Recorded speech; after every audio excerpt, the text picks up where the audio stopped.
Nos pega, licenciado Juan Cruz, ¿cómo estás?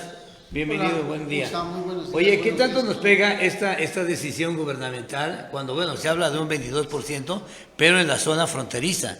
En la zona del Bueno, interior se habla es de regional. 18%. 18%. Pero ¿qué tanto nos pega cuando la canasta básica se va a 52% en una alza tremenda? Y luego hay muchas empresas que, como tú lo mencionas, Bulmaro, que no tienen la posibilidad de otorgar ese incremento. Oh, ¿Qué va a pasar ahí? lo que pasa es que, fíjese, había que poner en contexto esta cuestión, fíjese. Ajá. Y esto por unas preguntas que a veces me han realizado. Y me dicen, si el salario mínimo aumenta, ¿me deben de aumentar mi salario? Y tiene algunas vértices la respuesta. Fíjese, cada año, sabemos, se hace el aumento al salario mínimo, pero solamente aquellos que ganan el mínimo van a ser sujetos de un aumento en la medida que aumenta en el porcentaje, ¿sale? Por ejemplo, tenemos un salario mínimo de que de 140 y tantos sube a 170 y tantos. Los que ganan abajo de 170 y tantos, el mínimo que subió, tienen que subir y alcanzar por lo menos ese mínimo. Pero los que están por encima de ese valor no son sujetos de aumento legalmente, excepto en naturalezas de contratos colectivos, porque la ley sí dice, ¿sabes qué? El sindicato tiene o es una obligación llevar a cabo el aumento anual. La Ley Federal del Trabajo así lo señala. Inclusive es una causal de huelga, aumentar. Así es que tendríamos tres aspectos. Los que ganan están abajo del mínimo, que deben de subir al mínimo, por lo menos.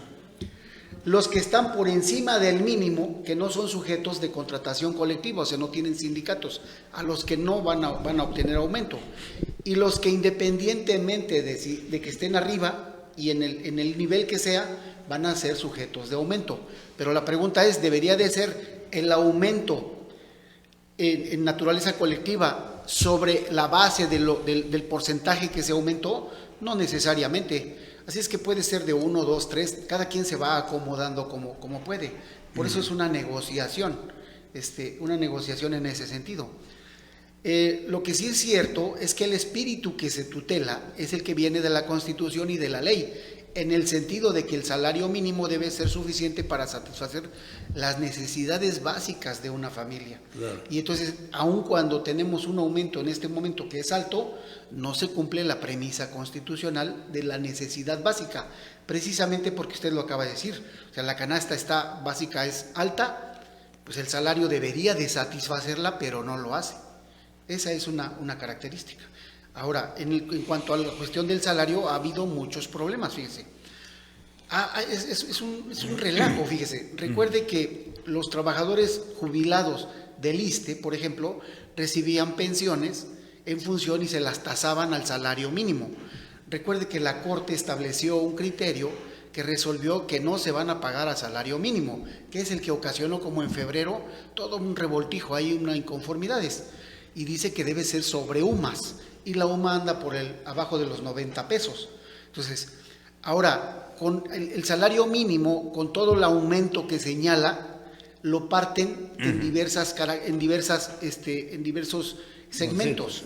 Uno de ellos dice, en el salario mínimo, el presidente de la República, por ejemplo, dice, el salario mínimo históricamente ya subió el 20%, por ejemplo, y de tanto pasó. Sí, pero cuando lo aplicas a ciertas cosas, como por ejemplo las pensiones, que no son del ISSSTE, sino del seguro, de otra cuestión, por ejemplo, en el estado de Morelos, el Congreso del Estado concede pensiones, y cuando concede pensiones, el Congreso del Estado dice, y esta pensión aumenta al mínimo. Sin embargo, las instituciones dicen, no te aumento al porcentaje, te aumento solo el monto independiente de recuperación, que en 2019 fue del 5%, ahorita creo que es del 6%, algo así, 2020 6%, y entonces dices, oye, si el presidente dice que subió el 20%, ¿por qué me pagas el 5%? Es porque nada más aumenta para pensiones, no el monto total del mínimo, sino nada más el monto independiente de recuperación, porque a partir de 2017 ya el salario mínimo se hizo en partes y son varios aspectos los que suman el total del salario mínimo, pero no aumentan a los trabajadores sí, en los pagos, pero para algunos aspectos, como las pensiones en el estado de Morelos, es el monto independiente de recuperación. Así lo han determinado los tribunales Tribunal de Justicia Administrativa, y ahorita están en amparo en algunos aspectos esas inconformidades. Así es que ha sido un total relajo para lo del salario.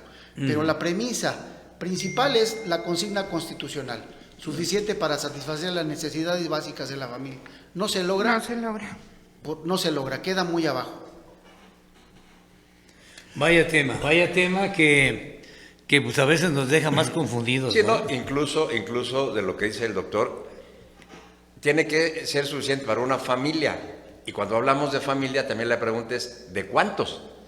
Porque hay familias de padre, madre, hijo, pero hay familias de padre, madre, abuelo, según la circunstancia, hay 3 hijos, entonces ahí es donde también viene un desajuste. Claro, pero fíjate que ahorita, valorando las dos posturas de Bulmaro y la tuya, abogado, creo que la conciliación es la que tiene que dar.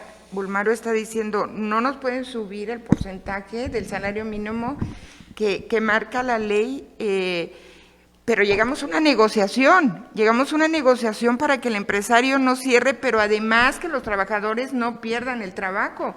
Creo que ahorita es lo que tenemos que hacer ante la crisis que estamos viviendo, tanto económica como social, de salud, etcétera, etcétera, diálogo.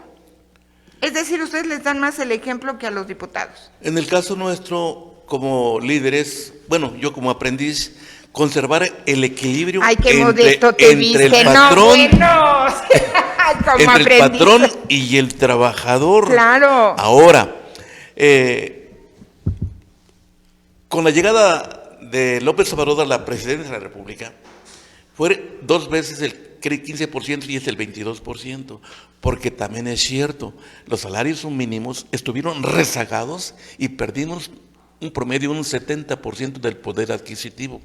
Entonces, la idea del señor presidente es que vayan más o menos nivelando los salarios, pero el problema, como dice el licenciado Juan Cruz, sube también el precio de la canasta básica, donde no hay bueno, a muchos comerciantes nivel de poder que no se ponen la mano aquí, incrementan.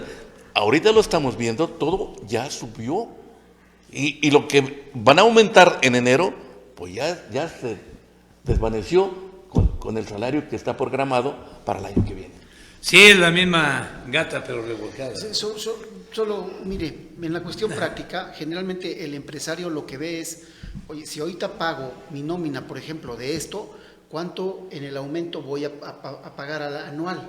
Se me va a incrementar mis gastos, mi nómina en un porcentaje tal, mis gastos serán tantos, y a partir de ahí hace unas ciertas negociaciones. Un reajuste. Por el lado práctico, por el lado, si vemos, por ejemplo, a Carlos Marx, Marx dice, ¿sabes qué? Y muchos tienen en la naturaleza de los trabajadores, dicen, oye, Marx dice, ¿sabes qué? Si un trabajador labora 8 horas, con 3 que trabaje, ya rindió lo que es de los gastos del patrón.